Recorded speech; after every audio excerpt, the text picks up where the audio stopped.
ദൈവത്തിരുനാമത്തിലെ മഹത്വമുണ്ടാവട്ടെ. Bible reading പ്രോഗ്രാമിൽ സംബന്ധിക്കുന്ന ഏവർക്കും കർത്തൃനാമത്തിൽ സ്നേഹവന്ദനം. അപ്പോസ്തലനായ പൗലോസ് ശ്ലീഹ ഫിലേമോൻ എഴുതിയ ലേഖനമാണിത്. ഒരു അധ്യായം മാത്രമുള്ള ഒരു ലേഖനമാണ്. ഈ ഫിലേമോൻ എന്ന് പറയുന്ന ആള് കൊലോസ്യ ദേശക്കാരനായിരുന്നു.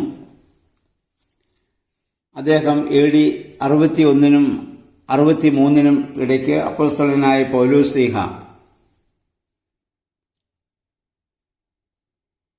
റോമിലെ കാരാഗൃഹത്തിൽ വെച്ച് തന്റെ സ്വന്തം കൈപ്പടയാൽ അദ്ദേഹത്തിന് എഴുതിയതായ ഒരു ലേഖനമാണിത്. പൗലോസിന്റെ സുവിശേഷ പ്രഘോഷണ ഫലമായി ക്രിസ്ത്യാനിയായി തീർന്ന ഒരാളാണ് അദ്ദേഹമെന്ന് 19-ാം വാക്യത്തിൽ നമ്മൾ കാണുന്നുണ്ട്. അതിനുശേഷം അദ്ദേഹം വലിയ ധനികനും അതേസമയം ദാനശീലനും സുവിശേഷ പ്രചാരണത്തിൽ വളരെ ഉത്സുകനുമായിരുന്നു. അദ്ദേഹത്തിന്റെ ഭവനം കൊലോസ്യ ക്രിസ്ത്യാനികളുടെ ഒരു സംഗമ സ്ഥലമായിരുന്നു. അതുകൊണ്ടാണ് ഇത് ആ സഭയ്ക്ക് വേണ്ടി എന്ന രീതിയിലാണ് അദ്ദേഹം ഫിലേമോൻ എഴുതുന്നത്. ഇത് ഫിലേമോൻ എന്ന വ്യക്തിക്കാണ് എഴുതുന്നതെങ്കിലും അദ്ദേഹത്തിന്റെ ഭവനത്തിൽ വരുന്ന എല്ലാവരും അത് വായിക്കും. അദ്ദേഹത്തിന്റെ മകന്റെ പേര് ആർക്കിപ്പോസ് ആയിരുന്നുവെന്ന് സഭാചരിത്രത്തിൽ പറയുന്നു. ലവോദിക്ക സഭയില് ഈ ആർക്കിപ്പോസ് സുവിശേഷ വേല ചെയ്തിരുന്നതായും ചരിത്രത്തിൽ കാണുന്നു. ഈ ഫിലേമോന് കൊലോസ്യ സഭയിൽ ഒരു എപ്പിസ്കോപ്പയായിരുന്നെന്നും പിന്നീട് കല്ലെറിഞ്ഞ് കൊല്ലപ്പെട്ട് രക്തസാക്ഷിയായെന്നുമാണ് അദ്ദേഹത്തെക്കുറിച്ച് പറയുന്ന പാരമ്പര്യം. ഇവിടെ ഒനേസിമോസ് എന്ന് പറയുന്ന ഒരു അടിമയെക്കുറിച്ചാണ് പൗലോസ് ശ്ലീഹ ഫിലേമോനോട് അല്ലെങ്കിൽ ലേഖനത്തിൽ ആവശ്യപ്പെടുന്നത്. ഇതിനു മുൻപ് ഉള്ളതായ ലേഖനങ്ങൾ നമ്മൾ ഒനേസി ഫോറസ് എന്ന് പറഞ്ഞൊരു മനുഷ്യനെ കുറിച്ച് കേട്ടു.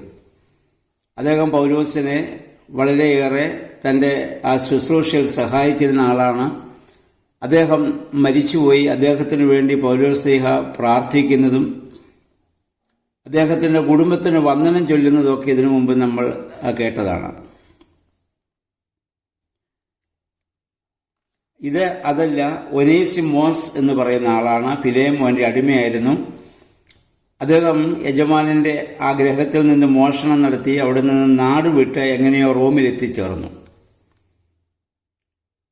അവിടെ എത്തിയപ്പോൾ തന്റെ യജമാനനായ ഫിലേമോന്റെ സ്നേഹിതനായിരുന്ന പൗലോസിനെ അദ്ദേഹം കണ്ടുമുട്ടുവാനിടയാവുകയും പൗലോസിന്റെ സുവിശേഷ പ്രവർത്തനം മുഖാന്തരം അദ്ദേഹം സ്നാനം സ്വീകരിച്ച് ക്രിസ്ത്യാനിയാവുകയും ചെയ്തു.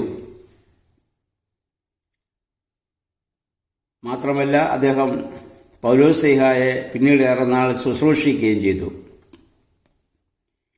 ഒറ്റ അധ്യായം മാത്രമുള്ള ഈ ലേഖനത്തിൽ വൈദികമോ ദൈവശാസ്ത്രപരമായ ഒരു കാര്യങ്ങളും എഴുതുന്നില്ല. ഇതിനു മുമ്പ് തീമോത്തിയോസിനും തീത്തോസിനുമൊക്കെ എഴുതിയ ലേഖനത്തിൽ വൈദികവും ദൈവശാസ്ത്രപരവും ആയിട്ടുള്ള ഒരുപാട് കാര്യങ്ങളുണ്ട്. ഇതിനകത്ത് 3 കാര്യങ്ങൾ മാത്രമാണ് ഈ ലേഖനം കൊണ്ട് പൗലോസ് ശ്ലീഹ ഇവിടെ സൂചിപ്പിക്കുന്നത്. 1, സ്നേഹിക്കുക. 2, മറക്കുക. 3, ക്ഷമിക്കുക.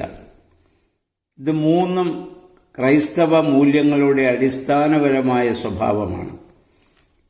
ഏത് തെറ്റ് ചെയ്തവനോടും ക്ഷമിക്കാനും അങ്ങനെ ചെയ്ത തെറ്റിനെ മറക്കാനും അവനെ നിസ്വാർത്ഥമായി സ്നേഹിക്കാനും സാധിക്കുക. അത് പരിശുദ്ധാത്മാവ് നമ്മിൽ പ്രവർത്തിക്കുമ്പോൾ മാത്രമേ അങ്ങനെ ഒരു അവസ്ഥയിലേക്ക് ഏത് മനുഷ്യനും കടന്നു വരുവാൻ സാധിക്കുകയുള്ളൂ. ഈ 3 കാര്യങ്ങളാണ് ഈ ലേഖനത്തിലൂടെ പൗലോസ് ശ്ലീഹ ഫിലേമോനോട് ആവശ്യപ്പെടുന്നത്. 1 മുതൽ 3 വരെയുള്ള വാക്യങ്ങൾ അഭിവാദനമാണ്. യേശുമിശിഹായുടെ ആ തടവുകാരൻ എന്ന രീതിയിൽ അല്ലെങ്കിൽ യേശുമിശിഹായെ പ്രതി തടവുകാരനായിരിക്കുന്ന പൗലോസ് എന്ന രീതിയിൽ അദ്ദേഹം എഴുതാൻ ആരംഭിക്കുന്നത്. 4 മുതൽ 7 വരെയുള്ള വാക്യങ്ങളിൽ ഫിലേമോന്റെ വൈശിഷ്ട്യങ്ങൾ, അദ്ദേഹത്തിന്റെ പ്രത്യേകമായ ഗുണങ്ങൾ നമുക്ക് കാണാൻ പറ്റുന്നുണ്ട്. 1, അദ്ദേഹം മശിഹായിലുള്ള അദ്ദേഹത്തിന്റെ വിശ്വാസം. 2, വിശുദ്ധരോടും വിശ്വാസികളോടുമുള്ള അദ്ദേഹത്തിന്റെ സ്നേഹം. പിന്നെ യേശുക്രിസ്തുവിലുള്ളതായ അദ്ദേഹത്തിന്റെ ജ്ഞാനവും ആ പ്രവൃത്തിയും.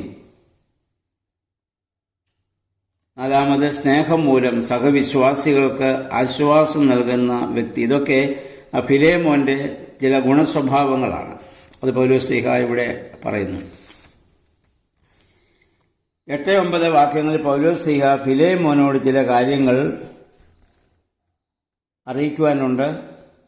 അദ്ദേഹം സ്ഥാനപ്പെടുത്തിയ ആളാണ്. പക്ഷെ അദ്ദേഹം ഈ ഫിലേമോനോട് ആവശ്യപ്പെടുന്നത് ഞാൻ നിന്നോട് അപേക്ഷിക്കുന്നുവെന്നാണ്. വാസ്തവത്തിൽ പൗലോസ്ലീഹായ്ക്ക് അത് കൽപ്പിച്ചാൽ മതി. കാരണം താൻ സ്ഥാനപ്പെടുത്തിയ ആളാണ് ഈ ഫിലേമോൻ. ഇന്ന് പലരും അവരവരുടെ എഴുത്തുകളിൽ സ്വന്തം സ്ഥാനമനുസരിച്ചുള്ള വലിയ ആ വലിപ്പം പൊങ്ങച്ചം കാണിക്കുമ്പോൾ പൗലോസ്ലീഹ എഴുതി നമുക്കൊരു മാതൃകയായിരിക്കണം. പൗലോസ്ലീഹ ഇവിടെ ആവശ്യപ്പെടുന്നത് ഈ ഒനേസിമോസിനെ നീ സ്വീകരിക്കണം, അവനെ സ്നേഹിക്കണമെന്ന് ഞാൻ അപേക്ഷിക്കുന്നുവെന്നാണ്. 10-ാം വാക്യത്തിൽ പറയുന്നു, എൻ്റെ ബന്ധനകാലത്ത്, കാരാഗൃഹവാസകാലത്ത് ഞാൻ ജനിപ്പിച്ച എൻ്റെ പുത്രനായ ഒനേസിമോസ് എന്നാണ്. അപ്പോൾ പൗലോസ്ലീഹ തടവിലായിരിക്കുമ്പോൾ അദ്ദേഹത്തിന് സ്നാനം നൽകി അദ്ദേഹത്തെ തൻ്റെ ശിഷ്യൻ ആക്കിയ ഒരു വ്യക്തിയാണ് ഈ ഒനേസിമോസ്. അത് സ്ഥാനമേൽക്കുക എന്നുള്ളത് വീണ്ടും ജനനമാണ്. അത് നൽകിയ എന്നുള്ള അർത്ഥത്തിലാണ് അവൻ്റെ പിതാവ് എന്ന വാക്ക് ഇവിടെ ഉപയോഗിക്കുന്നത്. സ്നാനമേൽക്കുന്നവൻ അത് പുത്രനുമാണ്. നമ്മുടെ സഭയിലും പുരോഹിതന്മാരെ അച്ഛൻ അഥവാ ഫാദർ എന്ന് വിളിക്കുന്നത് ഈ അർത്ഥത്തിലാണ്. ആത്മീയമായി സ്നാനം കഴിപ്പിക്കുന്നു, ജനിപ്പിക്കുന്നവർ എന്ന അർത്ഥത്തിലാണ്. 11-ാം വാക്യത്തിൽ പൗലോസ്ലീഹ പറഞ്ഞു, ഇതിനു മുൻപ് ഇവൻ ദൈവത്തെ അറിയാത്തവനായിരുന്നു ഈ ഒനേസിമോസ്. ഒരു വിധത്തിലും അവൻ അല്ലെങ്കിൽ ഒരു വിധത്തിലും അവൻ പ്രയോജനപ്പെടുന്നവൻ അല്ലായിരുന്നെങ്കിലും ഇപ്പോൾ അവൻ ദൈവത്തെ അറിഞ്ഞവനായി എല്ലാവർക്കും വളരെ പ്രയോജനപ്പെടുന്ന ഒരു ദാസനായി മാറിയിരിക്കുന്നു. അതുകൊണ്ട് നിന്റെ സ്വന്തം മകനെ പോലെ ഈ സാധുവായ മനുഷ്യനെ നീ സ്വീകരിക്കണമെന്ന് പൗലോസ്ലീഹ ഫിലേമോനോട് ആവശ്യപ്പെടുകയാണ്. 12 മുതൽ 15 വരെയുള്ള വാക്യങ്ങളിൽ സുവിശേഷത്തെ പ്രതി തൻ്റെ കൂടെ സഹായിയായി നിൽക്കുവാൻ തക്കവണ്ണം വ്യത്യാസപ്പെട്ട ഒനേസിമോസിനെ എൻ്റെ കൂടെ അവനെ ഇനിയുള്ള കാലം നിർത്തുന്നതിലും ആവശ്യം പിണങ്ങിപ്പിരിഞ്ഞ അവനെയും നിന്നെയും രമ്യതപ്പെടുത്തുവാൻ നിന്റെ അടുക്കലേക്ക് അവനെ അയക്കുക എന്നുള്ളതാണ്.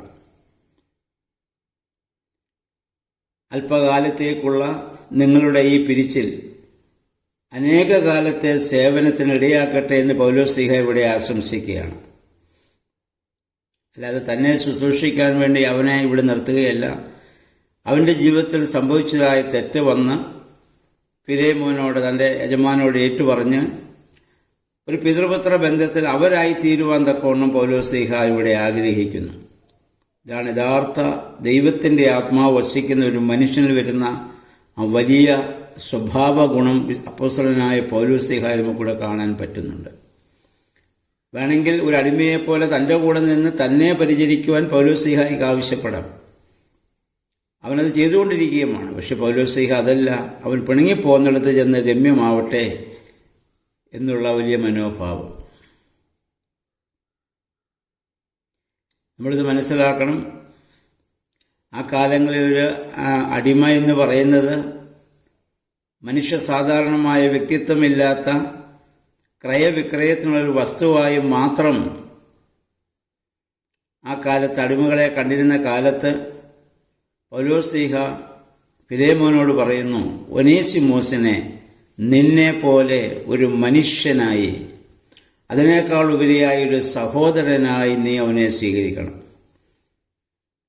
അക്കാലത്തത് ചിന്തിക്കാൻ പോലും അസാധ്യമായ ഒരു കാര്യമാണ് അടിമയെ സഹോദരനെ പോലെ സ്വീകരിക്കാൻ. നമുക്കിന്നത് ഇന്നത്തെ സാഹചര്യത്തിൽ മനസ്സിലാക്കാൻ അത് പ്രയാസമുള്ള കാര്യമാണ്.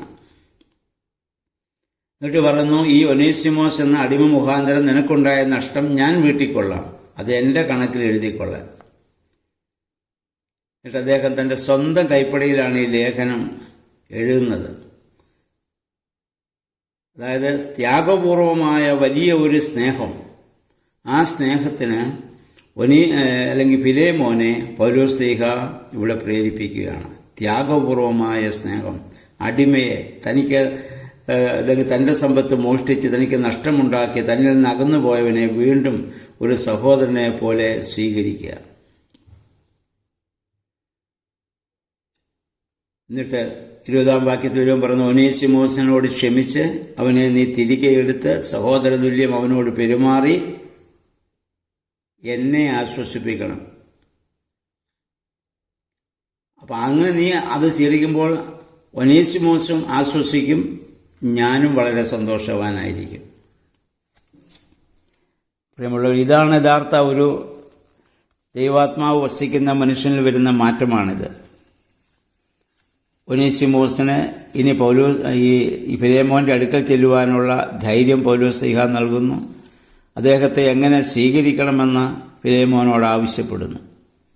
അതാണ് ഞാൻ ആദ്യമേ ഓർമ്മപ്പെടുത്തിയ 3 കാര്യങ്ങളാണ് ഈ ലേഖനത്തിൻ്റെ അടിസ്ഥാനപരമായി നമുക്ക് കാണുവാനായിട്ട് സാധിക്കുന്നത്. 1, ത്യാഗപൂർവം സ്നേഹിക്കുക. 2, വന്നുപോയ കുറവുകളെയൊക്കെ, നമ്മളോട് ചെയ്ത തെറ്റുകളെയൊക്കെ ആത്മാർത്ഥമായിട്ട് ഇത് മറക്കുക. 3, അനന്തമായി ക്ഷമിക്കുക. ഇത് 3 പരിശുദ്ധാത്മാവും നമ്മൾ പ്രവർത്തിക്കുമ്പോൾ മാത്രമേ സാധിക്കുകയുള്ളൂ. ആ ഒരു വലിയ ആഹ്വാനം ഫിലേമോന് പൗലോസ്ലീഹ നൽകുന്നു. ഇതെല്ലാ ക്രൈസ്തവർക്കും വേണ്ടിയാണ്. എല്ലാവർക്കും ഇത് ബാധകമായതുകൊണ്ടാണ് അത് ഈ ലേഖനം ഇതിനകത്ത് ചേർക്കുവാനുള്ള കാരണം. അപ്പം നമ്മുടെ ജീവിതത്തിലും ഇതുപോലെയുള്ള നമ്മളെ വേദനിപ്പിച്ചിട്ടുള്ള, നമുക്ക് നഷ്ടം വരുത്തിയിട്ടുള്ള, നമ്മളെ കുറ്റപ്പെടുത്തിയിട്ടുള്ള ധാരാളം ആളുകൾ കാണും. അവരോടൊക്കെ സഹിക്കാനും ക്ഷമിക്കാനും പൊറുക്കാനും പരിശുദ്ധാത്മാവെ ഞങ്ങളെയും ശക്തീകരിക്കണമേ എന്ന് നമുക്ക് ആത്മാർത്ഥമായിട്ട് പ്രാർത്ഥിക്കാം. നമ്മുടെ വേദപുസ്തക വായനകളും ധ്യാനങ്ങളൊക്കെ അതിലും നമ്മെ സഹായിക്കട്ടെ. ദൈവനാമം മാത്രം മഹത്വപ്പെടുവാൻ ഇടയാവട്ടെ. എല്ലാവർക്കും നല്ല ഒരു ശുഭദിനം ആശംസിക്കുന്നു.